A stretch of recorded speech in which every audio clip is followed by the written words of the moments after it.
I've seen people make huge mistakes when moving to Phoenix and buying property here. So today, I want to share with you the top 3 mistakes that we've seen our clients make when buying property in Phoenix that doesn't happen to you, because some of these mistakes have cost them tens of thousands of dollars. And if you're new here, my name is Ryan Ayler, and with my partner Kyle Tyler, we are Phoenix City Living's #1 relocation experts. And if you have any questions about property, buying, selling here in the Phoenix area, you can reach us at the contact information below. Let's dive in. Mistake number 3 is focusing on trying to find a deal rather than focusing on location. Yes, we all want to get a deal. We all want more house, more bang for our buck, but the trade-off can be substantial sometimes. So let me go to the map and I'm going to show you some different areas and what I'm talking about. All right, so right here we're in the greater Phoenix area, and let's say we want to be in some of the most sought after places in the area. And a lot of people want to migrate towards the Scottsdale area, but with this, it comes with a price tag. So you're going to get less house for the money if you live in, let's say, a Scottsdale where there's a lot of amenities, a lot of desire, a lot of people want to live here, right? So what would be the contrast to this? The contrast would be we would head out and we're going to go a little bit further south, right? We can go southeast and we can come down to Santan. And we're gonna come back to Santan, so make sure you stick with me because I have a story about Santan I want to share with you. So Santan, look how far this is from Phoenix. So if you work in Phoenix, that's quite a bit of ways. But with that distance, you can get a lot more bang for your buck, a lot more house for the money. Now, another thing we could do, we can move out to the west side. We can go to the west side and we can find different communities out on the west side and get deals out here as well. So that's kind of the trade-off. Now, let's say we don't quite want a Scottsdale, but we want to be closer to that Phoenix area. Well, if we're going to be in Tempe, we're going to pay a little bit more money if we are on the west side of Tempe than we are on the east side. Same thing, if we just go over the 101 here in Mesa, we might get a better deal in Mesa than we will Tempe, just because we're crossing that barrier into a new city. Same thing with Chandler and Gilbert. If you want to get more bang for your buck, the heart of Gilbert, downtown Gilbert, is not going to be where you want to look. You're going to have to go a little bit more south, or maybe even better yet, you're going to go a little bit more north, closer to that Mesa border. And that's really what it comes down to, is figuring out what it is that you're looking for in terms of location, amenities in that area, and then also price. Is it size? You want more house, bang for the buck? Then, we can move way far out and get more bang for the buck, but then you're not gonna be close to Phoenix or the other amenities in the other cities. So that's really what it comes down to, is doing your research, doing your homework, knowing exactly what you need in your neighborhood. So that's another good point as well. And I can share with you my experience with this. So I found a smoking deal over here. Yeah, let's see exactly where it was. It was over here on the 60 and Val Vista, right here, right? Now, if we zoom out, all of my activities were over here in Tempe, right?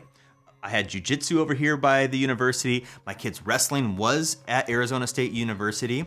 I'm like, that's not gonna be that bad. But it was during rush hour. I had to drive during rush hour just to get to the practices, just to get them there. And it was such a pain. So then at that point, I have to decide, I have a few options. We either pull out ourselves from going to these locations and go and find wrestling and jiu-jitsu closer to where we live, but then we're not gonna be around our friends and all the relationships we built there.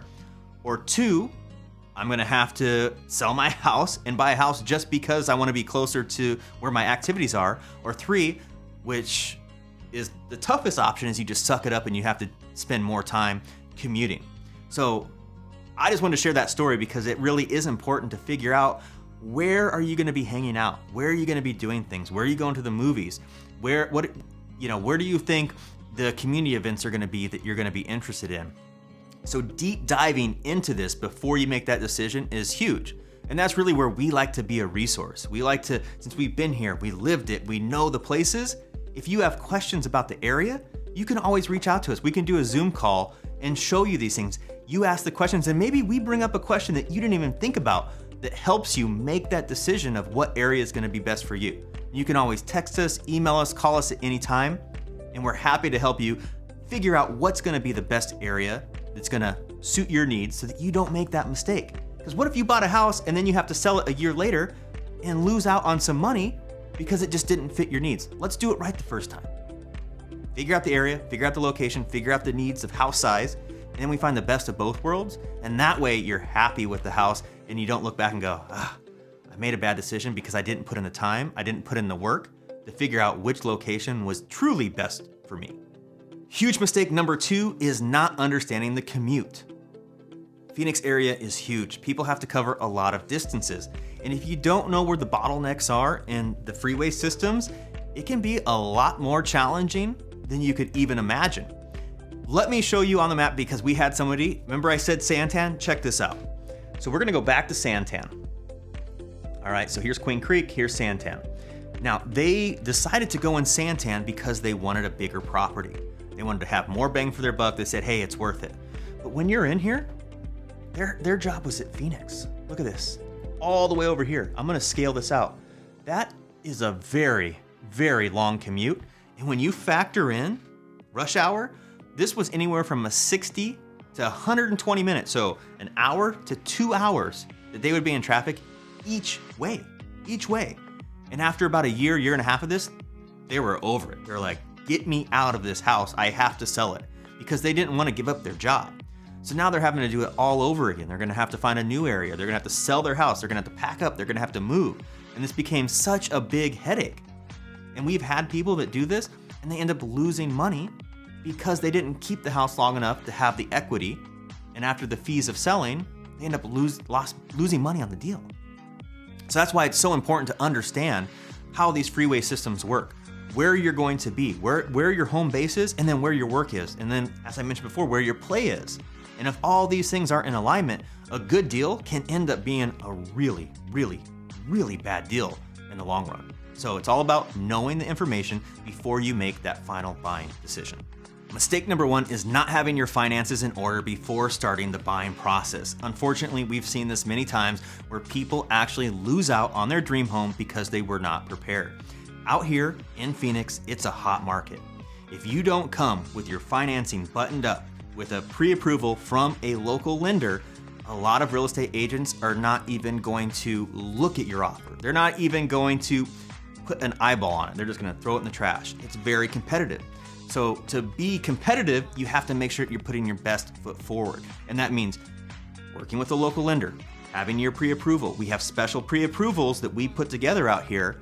And then if you don't have that and submit it to the agent, they're not even gonna look at it, like I just said. And with that, that shows you what your budget is. I've had people where they find their dream home and they're like, oh my gosh, this is amazing. I gotta have it. And then they scramble to get everything together. They don't qualify. So now they have their heart set on this house, they don't qualify, and now they're bummed, and now they put a whole bad taste in their mouth for the buying experience. Whereas if they would have done all that ahead of time, everything was good to go, they would have known what their budget is. They wouldn't have set improper expectations for themselves. They wouldn't have fallen in love with a house they can't afford. And it is unfortunate, but this happens all the time. We know nobody wants to do the finance stuff. No one wants to get a pre-approval. It's just the nature of things. If you don't do that hard work up front, it's gonna make everything down the line so much harder and so much more painful, especially if you do qualify and you don't win the house because someone comes in and beats you to it because it took too long for you to get your stuff together for the financing.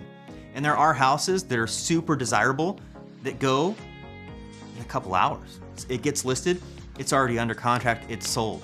Or someone gets in there and then by the time you get there, they're just only taking backup offers. So that's why it's so important. And the big thing to realize too, is it's really not as much work as it used to be. It's just a couple income documents for the most part. And especially when people work with us, we almost always have their approval put together within 24 hours and sometimes much, much, much faster than that, unless they have very complicated situations. So if you're serious about buying in the Phoenix area, we want to help you out. We've helped hundreds of people buy houses in the Valley, and we want you to find your perfect home and to help you during this process. So the best thing to do is text us, call us, email us at the information below anytime, and we'll do everything we can to help you find your perfect home. And if you found any value in this video, I highly recommend that you watch either one of these videos next.